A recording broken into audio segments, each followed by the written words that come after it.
बिहार में एनडीए की बम्पर जीत के बाद अब भाजपा की नज़र बंगाल के बाद सबसे ज़्यादा उत्तर प्रदेश पर है। हालांकि कल जैसे ही बिहार का चुनावी परिणाम सामने आया, अखिलेश यादव का एक बयान सामने आता है कि वे यूपी में एसआईआर नहीं होने देंगे। इसी मुद्दे पर बातचीत के लिए इस वक्त मेरे साथ राज्य सरकार के मंत्री दानिश आज़ाद अंसारी जी हैं। आपको लगता है कि अखिलेश यादव वोट चोरी का मुद्दा यहाँ पर बनाने वाले हैं, जिस तरीके से उन्होंने ऐलान किया कल? नहीं, ये वोट चोरी का मुद्दा नहीं है, ये सीना चोरी का मुद्दा है। आखिर ये बताइए, एसआईआर के माध्यम से वोटर लिस्ट को फिल्टर करके लोकतांत्रिक ढांचे को, संवैधानिक ढांचे को मजबूत करने का काम अगर हो रहा है, अगर निष्पक्ष और पारदर्शी चुनाव होगा तो ये लोकतंत्र के स्तंभ को और मजबूत करेगा। निष्पक्ष और पारदर्शी चुनाव होगा तो लोकतंत्र की खूबसूरती को और बढ़ाएगा। तो आखिर समाजवादी पार्टी के नेता, विपक्ष के कोई भी नेता निष्पक्ष चुनाव करने से क्यों डर रहे हैं?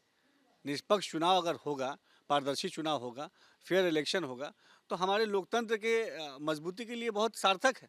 और एसआईआर का मकसद है कि हम वोटर लिस्ट को प्रॉपर फिल्टर करें, और एसआईआर इससे पहले भी 2003 में हुआ है।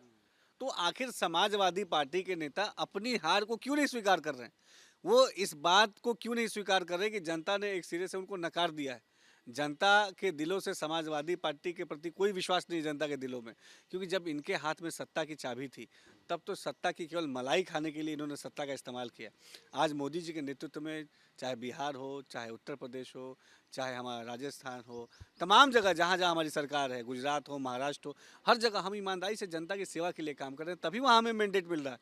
ये मैंडेट एक दिन में नहीं मिला है, ये लगातार जनता के बीच में रह के, जनता के काम करके इस मैंडेट को हमने हासिल किया। आखिरी सवाल ये है कि वहां पर माना गया चुनावी परिणाम के बाद कि सभी वर्गों के लोगों ने बीजेपी को वोट दिया, और जो तस्वीर सामने आई उसमें अल्पसंख्यक समुदाय के लोग भी बहुत ज़्यादा उत्साहित दिखे। अगर वो फॉर्मूला बीजेपी का यहाँ पर काम करता है तो फिर पीडीए कहाँ जाएगा?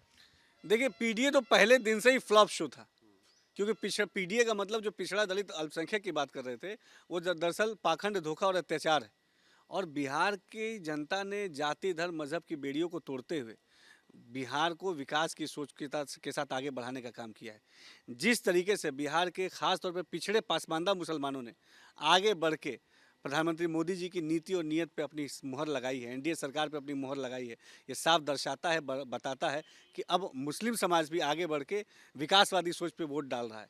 और तमाम विपक्षी दल जो मुसलमानों को गुमराह करने का काम करते थे, उनके लिए भी एक कड़ा और साफ स्पष्ट संदेश है कि अब मुसलमानों का राजनीतिक इस्तेमाल करना, वोट बैंक की तरह मुसलमानों का इस्तेमाल करना बंद करना होगा। Thank you sir. तो बिहार में जिस तरीके से बीजेपी की बम्पर जीत हुई, उसके बाद बीजेपी उत्साहित है। हालांकि अब बीजेपी की नज़र उत्तर प्रदेश पर है, लेकिन जिस तरीके से अखिलेश यादव ने ऐलान किया कि वे यूपी में एसआईआर नहीं होने देंगे, वैसे में माना जा रहा है कि इस मुद्दे पर अब उत्तर प्रदेश में सियासत गरमाने वाली है। वीडियो जर्नलिस्ट हरिराम के साथ अविनाश सिंह, न्यूज़ नेशन, लखनऊ। जहाँ भक्ति है हर शब्द में, कथाओं में छुपे हैं दिव्य रहस्य, और ज्योतिष देता है जीवन को दिशा। धर्म से जुड़ी हर बातों को जानने के लिए हमारे चैनल स्तुति को सब्सक्राइब करें। चैनल पर जाने के लिए इस लिंक पर क्लिक करें।